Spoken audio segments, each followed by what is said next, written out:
Hey guys, welcome back to our channel. We are going to discuss about auditor and what are the roles of auditors in corporate governance.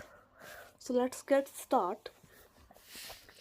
Previous video में हमने बताया था corporate governance क्या है और कौन कौन से फैक्टर है जो अफेक्ट करते हैं कॉरपोरेट गवर्नेंस को.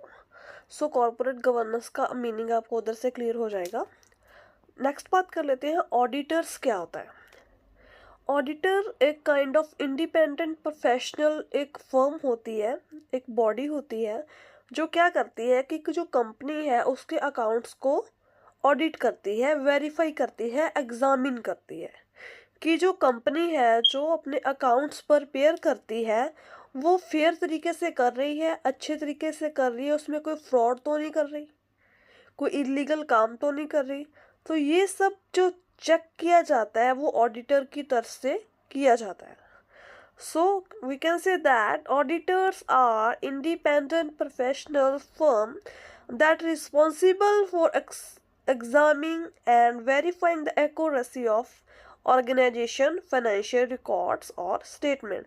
जो भी फाइनेंशियल अकाउंट्स होते हैं उस सब को चेक करना, वेरीफाई करना, उसकी एक्यूरेसी को कि वो ट्रूली जो है कंपनी उसको प्रिपेयर कर रही है, उस सब को जो एग्जामिन करते हैं, वेरीफाई करते हैं, उसको हम बोलते हैं ऑडिटर. सो ऑडिटर जो होते हैं वो दो तरह के हो सकते हैं. इधर वो हो सकते हैं इंटरनल और एक्सटर्नल.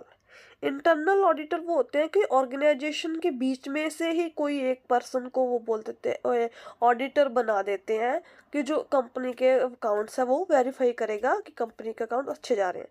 और एक्सटर्नल कौन सा होता है, जो आउटसाइड ऑफ द ऑर्गेनाइजेशन, जो प्रोफेशनल होता है, फर्म होती है, जैसे हम बोलते हैं सीए. जो सीए होता है ना, चार्टर्ड अकाउंट, वो स्पेसिफिकली इसी के लिए होता है. जो कंपनी होती है वो थर्ड पार्टी होता है, किसी दूसरी पर्सन होता है वो ऑर्गेनाइजेशन के बाहर. जो वो प्रोफेशनल पर्सन होता है जो आकर चेक करता है कंपनी के अकाउंट्स की कंपनी अच्छे से अकाउंट्स मेंटेन कर रही है और नहीं. ओके, सो ये ऑडिट करवाना बहुत ही ज़रूरी होता है हर एक कंपनी के लिए, सो दैट कि कंपनी की पोजीशन का पता चल सके, कंपनी की ट्रांसपेरेंसी का पता चल सके कि कंपनी किस लेवल पर काम कर रही है. सो आगे हम इसके रोल पढ़ेंगे, रोल ऑफ ऑडिटर. तो उसके हम क्लियर हो जाएगा कि इसका क्यों ज़रूरत होती है हमें ऑडिटर की. सो आगे बात कर लेते हैं roles of auditor in corporate governance. First बात कर लेते हैं फाइनेंशियल स्टेटमेंट वेरिफिकेशन. तो ऑडिटर का क्या रोल होता है कि फाइनेंशियल स्टेटमेंट जो होती है, फाइनेंशियल स्टेटमेंट क्या होती है, जैसे बैलेंस शीट हो गया, प्रॉफिट एंड लॉस हो गया, और जो भी अकाउंट्स जो है वो मेंटेन किए जाते हैं एक कंपनी के अंडर, वो सबको उसको उसकी एक्यूरेसी को वेरीफाई करना, उसकी रिलायबिलिटी को चेक करना, फाइनेंशियल रिपोर्ट्स की. सो उसको हम कहते हैं फाइनेंशियल स्टेटमेंट. सो ये ऑडिटर का बहुत ही बड़ा रोल है कि फाइनेंशियल स्टेटमेंट को वेरीफाई करना. नेक्स्ट बात कर लेते हैं internal control assessment. Evaluate effectiveness of company internal, की कंपनी का इंटरनल कंट्रोल सिस्टम कैसा है वो पता चलता है ऑडिटर को जब वो उसको चेक करता है, उसकी अकाउंट्स को. इंटरनल इफेक्टिवनेस का पता चल रहा है कि कंपनी का इंटरनल सिस्टम कैसा है. थर्ड बात कर लेते हैं कंप्लायंस चेक. वो चेक करता है ऑडिटर कि कंपनी जो है वो अपने अकाउंटिंग स्टैंडर्ड जो है सेट किए हुए हैं वो फॉलो कर रही है, उसको फॉलो कर कर ही वो अपने अकाउंट्स प्रिपेयर कर रही है, रूल्स रेगुलेशन को फॉलो कर रही है. ये सब चेक करना ड्यूटी होती है ऑडिटर की. नेक्स्ट बात कर लेते हैं फ्रॉड डिटेक्शन. सो जैसे मैंने पहले ही बोल दिया कि जो है ऑडिटर वो क्या चेक करता है कि कंपनी अच्छे से फेयर वे से प्रॉपर एक्यूरेसी के साथ अपने अकाउंट्स प्रिपेयर कर रही है, कोई भी फ्रॉड हो रहा है, कोई भी जो है सॉरी, कोई भी फ्रॉड हो रहा है, कोई भी इरेगुलर एक्टिविटी हो रही है, उसको चेक करती है, उसको डिटेक्ट करना ही ऑडिटर का काम होता है। नेक्स्ट बात कर लेते हैं रिस्क असेसमेंट। जब एक ऑडिटर है वो कंपनी के प्रॉपर अकाउंट्स ऑडिट करेगा, एग्जामिन करेगा, वेरीफाई करेगा, उसको पता चलेगा कि कंपनी की इस टाइम क्या पोजीशन है, कंपनी किस लेवल पर है।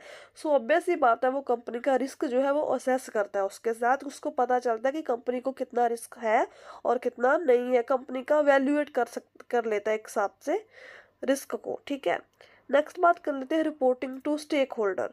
सो बात कर लेते हैं कि स्टेक होल्डर क्या होते हैं। स्टेक होल्डर वो होते हैं जो कंपनी के साथ डायरेक्टली और इनडायरेक्टली इन्वॉल्व होते हैं। स्टेक होल्डर में हमारे पास आ जाते हैं share holder, customer, supplier, employees, जो भी कंपनी के साथ रिलेटेड होते हैं। सो उनको रिपोर्ट करना मीन्स कि कंपनी जो है फाइनेंशियल स्टेटमेंट तो बना रही है। जो शेयर होल्डर होते हैं वो अपना पैसा इन्वेस्ट करते हैं कंपनी में। वो कंपनी में पैसा इन्वेस्ट क्यों करेंगे? अगर उन्हें कंपनी के बारे में कुछ पता होगा कि कंपनी किस लेवल पर जा रही है, कंपनी की पोजीशन इस टाइम क्या है, तभी तो वो पैसा इन्वेस्ट करेंगे, तभी वो प्रॉफिट की उम्मीद से पैसा इन्वेस्ट करेंगे। तो उनको रिपोर्ट देने में हेल्प होती है। जो ऑडिटर होता है वो स्टेक होल्डर को रिपोर्ट देता है, जो भी डायरेक्टली इनडायरेक्टली इन्वॉल्व होते हैं उन सबको रिपोर्ट देता है अपनी कंपनी के फाइनेंशियल स्टेटमेंट के बारे में, तभी वो कंपनी के साथ डीलिंग रखते हैं।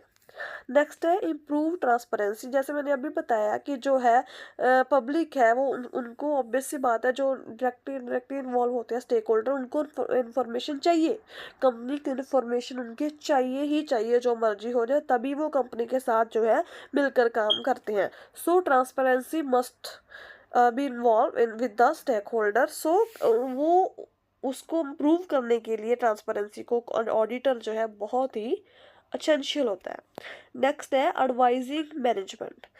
अगर कोई कंपनी जो ऑडिटर है वो फाइनेंशियल रिपोर्ट को ऑडिट कर रहा है, उसको कोई भी कहाँ पर भी किसी पॉइंट पर भी लग रहा है कि जहाँ पर कंपनी को इम्प्रूव करने की ज़रूरत है, जहाँ पर नीड है कुछ ना कुछ इम्प्रूव करने की, तो वो जो रिकमेंडेशन है वो प्रोवाइड करता है कंपनी को, सो दैट कि वो अपने फाइनेंशियल जो है रिपोर्ट से अच्छे से प्रिपेयर कर सके और जो है अच्छा हो सके। नेक्स्ट पॉइंट है सपोर्टिंग ऑडिट कमेटी।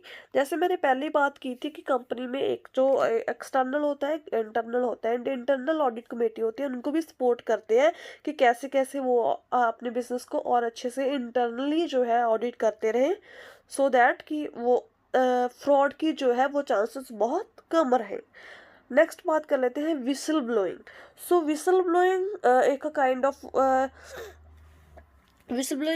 हम कह सकते हैं कि जो पर्सन अपने बिजनेस में जो भी अनएथिकली प्रैक्टिसेस, अनएथिकली काम जो भी होता है उस सबको जो रिपोर्ट करता है उसको हम बोलते हैं विसल ब्लोइंग। सो एक तरह का ऑडिटर विसल ब्लोइंग का रोल प्ले करता है यहाँ पर। जैसे कंपनी कोई थर्ड पर्सन आया हमारी कंपनी में, उसने हमारी कंपनी में जो भी देखा कि हम अकाउंट्स बना रहे हैं, अगर उसको कोई पता चला कि ये काम अच्छा नहीं है, ये इलीगल किया है आपने, तो वो ऑब्वियस सी बात है वो बताएगा। सो एक काइंड ऑफ विसल ब्लोइंग करता है। ठीक है, नेक्स्ट बात कर लेते हैं इंश्योर अकाउंटेबिलिटी। अकाउंटेबिलिटी मीन्स क्या होता है?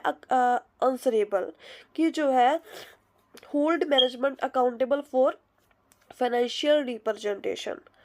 सो ऐसे ही है कि जो ऑडिटर है जब आप अकाउंट्स ऑडिट करता है, सो वो क्या करता है कि मैनेजमेंट को आंसरेबल करता है कि आपने ही, मैनेजमेंट ने अकाउंट प्रिपेयर किए होते हैं, कि उनको इंश्योर करता है कि आपने जो अकाउंट पे प्रिपेयर किए हैं कि आप ही इसके लिए रिस्पॉन्सिबल हैं, आंसरेबल हैं, उनको इंश्योर करता है अच्छे से। नेक्स्ट लास्ट पॉइंट है इनहांसिंग इन्वेस्टर कॉन्फिडेंस। सो जैसे मैंने पहले ही बताया कि स्टेक होल्डर में हमारे पास शेयर होल्डर आते हैं। शेयर होल्डर क्या होते हैं? जो शेयर इन्वेस्टमेंट करते हैं, जो अपना पैसा जो है कंपनी में इन्वेस्ट करते हैं, उसको हम इन्वेस्टर भी बोलते हैं। सो अगर कंपनी ऑडिटर है जो उनको ट्रांसपेरेंसी देगा, उनको सब कुछ देगा, अपना इंफॉर्मेशन देगा कंपनी के बारे में कि कंपनी किस लेवल पर है, पोजीशन पर है, तो क्या होगा कि जो इन्वेस्टर है, जो पैसा इन्वेस्ट करते हैं, उनका जो कॉन्फिडेंस है वो इंक्रीज होगा, वो और भी पैसा जो है कंपनी में इन्वेस्ट करना चाहेंगे आगे। सो ये सब था ऑडिटर क्या होता है, ऑडिटर के क्या क्या रूल्स है, क्यों चाहिए ऑडिटर एक कंपनी में।